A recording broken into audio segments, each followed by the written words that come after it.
और आप देख रही हमारा चैनल ट्रेडिंग से टक्कर। साथ ही अभी सब्सक्राइब करिए हमारा चैनल और दबा दें बेल आइकन। नमस्कार दोस्तों, इस वक्त की बड़ी खबर।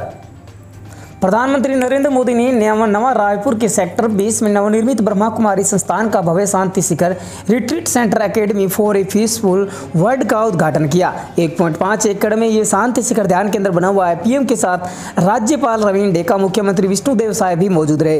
प्रधानमंत्री नरेंद्र मोदी ने ब्रह्मा कुमारी संस्था के शांति शिखर कार्यक्रम में शामिल होकर छत्तीसगढ़ सहित झारखंड, उत्तराखंड के स्थापना दिवस की शुभकामनाएं भी दी। उन्होंने कहा कि आज का दिन विशेष है क्योंकि तीनों राज्य अपनी स्थापना के 25 वर्ष पूर्ण कर रहे हैं। प्रधानमंत्री ने कहा, राज्यों के विकास में देश का विकास निहित है। इसी तंत्र पर मंत्र चलते हुए हम भारत को विकसित राष्ट्र बनाने की अभियान में जुटे हैं। प्रधानमंत्री मोदी ने यह भी कहा कि इस महत्वपूर्ण यात्रा में ब्रह्मा कुमारी जैसी संस्थाओं की भूमिका बेहद अहम है। उन्होंने बताया कि उन्हें इस आध्यात्मिक आंदोलन से दशकों द्वारा पुराना जुड़ाव रहा है। मैंने ब्रह्मा कुमारी संस्था को वट वृक्ष की तरह बढ़ते हुए देखा है। 2011 में अहमदाबाद में फ्यूचर ऑफ पावर कार्यक्रम को या 2012 में संस्था के 75 वर्ष का उत्सव माउंट आबू और गुजरात के कार्यक्रमों में जाना मेरा हिस्सा रहा है।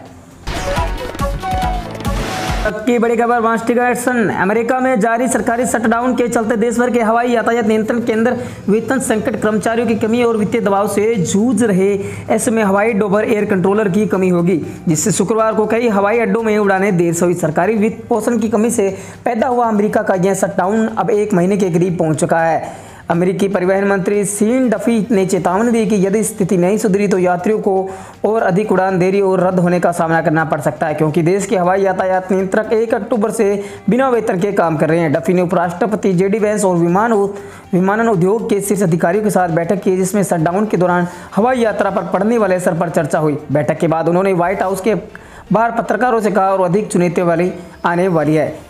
यह शटडाउन 1 अक्टूबर को तब शुरू हुआ जब डेमोक्रेटिक पार्टी के सदस्यों ने अल्पकालिक वित्तीय सहायता प्रस्ताव को अस्वीकार कर दिया और मांग की विधेयक में अफोर्डेबल केयर एक्ट के तहत स्वास्थ्य बीमा के लिए संघीय सब्सिडी का विस्तार शामिल किया जाए। शटडाउन तब लागू होता है जब सरकार के पास खर्च के लिए धन समाप्त हो जाता है और संसद से नए वित्तीय पैकेज को मंजूरी नहीं मिलती। ऐसी स्थिति में कई सरकारी विभागों का कामकाज ठप पड़ जाता है, जैसा कि इस समय अमेरिका में हो रहा है।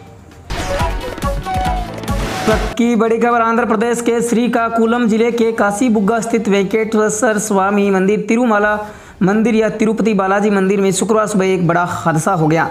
दर्शन के दौरान भारी भीड़ के बीच भगदड़ मचने से कम 10 लोगों की मौत हो गई और अन्य घायल हो गए। स्थानीय प्रशासन और पुलिस टीम ने मौके पर पहुंचकर राहत और बचाव कार्य शुरू कर दिया। घायलों को नजदीकी हॉस्पिटल में भर्ती करवाया गया। प्रत्यक्षदर्शियों के मुताबिक मंदिर में अचानक भीड़ बढ़ने से अफरा तफरी मच गई, जिससे यह हादसा हुआ। मृतकों की संख्या बढ़ने की आशंका जताई जा रही।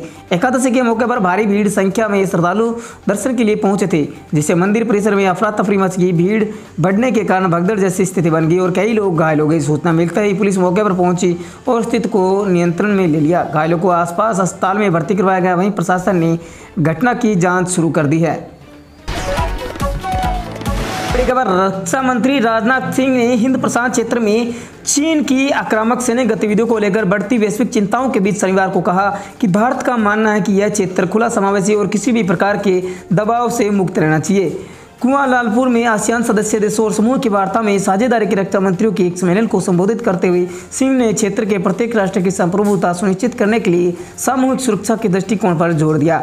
रक्षा मंत्री ने कहा कि भारत का संयुक्त राष्ट्र समुद्री कानून सम्मेलन UNCLOS के पालन पर जोर और नौवहन तथा उड़ान की स्वतंत्रता का समर्थन किसी देश के खिलाफ नहीं है, बल्कि सभी क्षेत्र हितधारकों के हितों की रक्षा के लिए है। उन्होंने ऐसे समय में यह भी टिप्पणी की है जब आसियान के कई सदस्य और लोकतांत्रिक देश विवादित दक्षिण चीन सागर में चीन की बढ़ती सैन्य गतिविधि के बीच संयुक्त राष्ट्र समुद्री कानून संधि UNCLOS के निरंतर पालन की मांग कर रहे हैं। उन्होंने कहा कि भारत आसियान के नेतृत्व वाले समावेश क्षेत्रीय सुरक्षा ढांचे को मजबूत बनाने के पक्ष में है। रक्षा मंत्री ने कहा, भविष्य की सुरक्षा केवल सैन्य क्षमताओं पर निर्भर नहीं करती, बल्कि साझा संसाधनों के प्रबंधन, डिजिटल और भौतिक बुनियादी ढांचे की सुरक्षा और मानवीय संकटों के प्रति सामूहिक प्रतिक्रिया पर निर्भर करेगी। सिंह ने कहा है कि ADML+ रणनीति संवाद को व्यवहारिक परिणामों से जोड़ने और क्षेत्र को शांति और साझा समृद्धि करने की ओर ले जाने वाला सेतु बना सकता है। उन्होंने कहा, भारत इस ढांचे में अपनी भूमिका को साझेदारी और सहयोग की भावना के नजरिए से देखता है। हमारा दृष्टिकोण लेन देन वाला नहीं, बल्कि दीर्घकालिक और सिद्धांत आधारित है। और आप देख रही हमारा चैनल ट्रेडिंग से टक्कर। साथ ही अभी सब्सक्राइब करिए हमारा चैनल और दबा दें बेल आइकन, ताकि हर ब्रेकिंग न्यूज़ का नोटिफिकेशन आप तक पहुंचे सबसे पहले। भारत और ऑस्ट्रेलिया के बीच 5 मैचों में T20 सीरीज का तीसरा मैच रविवार को होबार्ट में खेला जाएगा। भारतीय टीम इस मैच को जीतकर सीरीज में बराबरी करना चाहेगी। उसे दूसरे मैच में हार का सामना करना पड़ा था। तीसरे मुकाबले में जीत दर्ज करने के लिए भारतीय प्लेइंग 11 में कुछ बदलाव किए जा सकते हैं। इस मैच में अर्शदीप सिंह को प्लेइंग 11 में जगह दी जा सकती है। उनके लिए स्पिन गेंदबाज कुलदीप यादव को सीट छोड़नी पड़ सकती है। कुलदीप यादव ने दूसरे मैच में 3.2 ओवर में 45 रन दिए। शुभमन गिल और अभिषेक शर्मा एक बार फिर से ओपनिंग करते हुए नजर आने की पूरी संभावना है। संजू सैमसन एक बार फिर से विकेट कीपर की जिम्मेदारी निभा सकते हैं। तीसरे T20 के लिए भारत की संभावित प्लेइंग 11 इन प्रकार है: सूर्य कुमार यादव कप्तान, शुभमन गिल, अभिषेक शर्मा, तिलक वर्मा, संजू सैमसन, विकेट कीपर अक्षय पटेल, शिवम दुबे, हर्षित राणा, अर्शदीप सिंह, जसप्रीत बुमराह, वरुण चक्रवर्ती।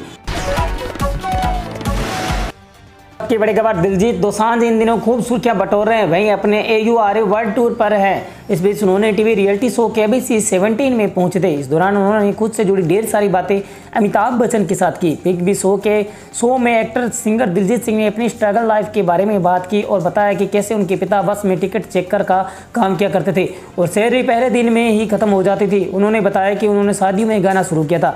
दरअसल दिलजीत दोसांझ जब हॉट सीट पर जाते हैं तो उससे पहले एक्टर बिग बी के पैर छूते हैं। इसके बाद शो आगे बढ़ता है और बिग बी उनके बचपन के बारे में पूछते हैं तो इस पर दिलजीत कहते हैं, मेरा बचपन ठीक ठाक रहा है। मैं पढ़ाई में बहुत अच्छा तो नहीं था मगर ठीक था। मुझे गायकी का शौक था। जब मैं 10 से 11 साल का था तो मेरे पेरेंट्स ने मुझे मामा के घर भेज दिया था। उन्होंने मुझे मुझसे पूछे भेजा। मुझे लगा कि उन्हें मुझसे बात करनी चाहिए थी लेकिन ऐसा नहीं हुआ। यहाँ तक कि एक बार मैंने एक रिलेटिव ने कहा कि भी कि बच्चों से पूछ लो, लेकिन उन्होंने कहा कि पूछ कर क्या मिलेगा, इससे वहाँ ले जाओ। मुझे बुरा लगा। उस समय कोई फ़ोन भी नहीं था। मैं उनसे 3-4 महीने बाद मिल पाता था। इससे के साथ ही दिलजीत दोसांझ आगे अमिताभ बच्चन से बताते हैं, मैं उन दिनों का आपकी फिल्में देखा करता था। दूरदर्शन पर फिल्में आया करती थी। हमें बहुत मज़ा आता था जब आपकी या फिर धर्मेंद्र सर के साथ आती थी। मैं बहुत खुश होता था क्योंकि इसमें एक्शन होता था। इस वक्त की बड़ी खबर, महिला वर्ल्ड कप 2025 का फाइनल पहुंचा है। किताबी जंग में मेजबान भारत का सामना साउथ अफ्रीका से 2 नवंबर को होना है। महिला वर्ल्ड कप को इस बार नया चैंपियन मिलने वाला है क्योंकि इन दोनों में से कोई भी टीम आज तक ट्रॉफी उठाने में कामयाब नहीं हुई है। टूर्नामेंट में नंबर 6 पर बैटिंग करते हुए एक बल्लेबाज ने 300 रन का ऐसा महारिकॉर्ड बनाया जो इससे पहले दुनिया की कोई भी महिला क्रिकेटर नहीं बना पाई। दरअसल यह और कोई नहीं बल्कि ऑस्ट्रेलिया के स्टार ऑलराउंडर एशले गॉर्डनर है। 7 बार की चैंपियन ऑस्ट्रेलिया को भारत ने सेमीफाइनल में धूल चटाकर टूर्नामेंट से बाहर कर दिया। फाइनल में जगह बनाई। भले ही ऑस्ट्रेलिया सेमीफाइनल में हार गई लेकिन एशले गार्डन का टूर्नामेंट में गेंद और बल्ले दोनों से प्रभावित प्रदर्शन रहा है। सेमीफाइनल में भी गार्डनर ने 63 रनों का योगदान दिया था। इन रनों के साथ उन्होंने टूर्नामेंट में नंबर 6 पर बैटिंग करते हुए 300 रन पूरे किए थे जिससे एक नया रिकॉर्ड कायम हो गया। गार्डनर ने इस पूरे टूर्नामेंट में नंबर 6 पर बल्लेबाजी के लिए उतरी। उन्होंने 2 शतक लगाते हुए 300 रन पूरे किए। इसके साथ ही वह महिला वनडे वर्ल्ड कप के एक एडिशन में नंबर 6 या से नीचे बैटिंग करते हुए 300 या से अधिक ज़्यादा रन बनाने वाली पहली बल्लेबाज बन गई। गार्डनर से पहले यह करिश्मा किसी ने नहीं किया था। गार्डनर ने 7 मैच खेले जिनकी 5 पारियों में 328 रन बनाए। इस दौरान उनका स्ट्राइक रेट 130.15 और औसत 82 रहा। बड़ी खबर, 22 सितंबर से GST की नई दरें लागू हुई थी। GST रेट कट से खाने पीने के सामान से लेकर रोजमर्रा में इस्तेमाल होने वाली अधिकतर चीज़ें सस्ती हो गई थी। इसके बावजूद सरकार का खजाना अभी तक भरा है। अक्टूबर की GST संग्रह में उछाल देखा गया है तो शनिवार को जारी सरकारी आंकड़ों के अनुसार फेस्टिव डिमांड और रुकी हुई है। खपत के कारण अक्टूबर में भारत का ग्रॉस गुड्स एवं सर्विसेज टैक्स GST कलेक्शन पिछले साल के मुकाबले 4.6 बढ़कर लगभग 1.96 लाख करोड़ रुपए हो गया। 375 वस्तुओं के दामों सस्ते फिर भी हुई बढ़ोतरी। PTA की रिपोर्ट के अनुसार GST कलेक्शन में हुई यह बढ़ोतरी 375 चीज़ों पर GST रेट में कटौती के बावजूद हुई। किचन की जरूरी चीज़ों से लेकर इलेक्ट्रॉनिक और ऑटोमोबाइल तक जो 22 सितंबर से लागू हुई थी, जो नवरात्रि की शुरुआत के साथ हुई थी, जो कंज्यूमर खर्च के लिए एक अहम फेस्टिवल पीरियड था। अक्टूबर की कलेक्शन में मजबूत फेस्टिवल सीजन की बिक्री का असर दिखा क्योंकि कई कंज्यूमर ने बड़े पैमाने पर उम्मीद की जा रही थी। रेट में कटौती से पहले खरीदारी टाल दी थी। प्रधानमंत्री नरेंद्र मोदी ने अपने स्वतंत्र भाषण में घोषणा की थी कि दिवाली से पहले GST रेट कम किए जाएंगे और ये कटौतियां नवरात्रि से शुरुआत लागू होगी। की बड़ी खबर, बिहार विधानसभा चुनाव के लिए प्रचार जोर शोर से चल रहा है। पहले फेज की वोटिंग 6 नवंबर को होने वाली है जबकि दूसरे फेज के लिए 11 नवंबर को मतदान होगा।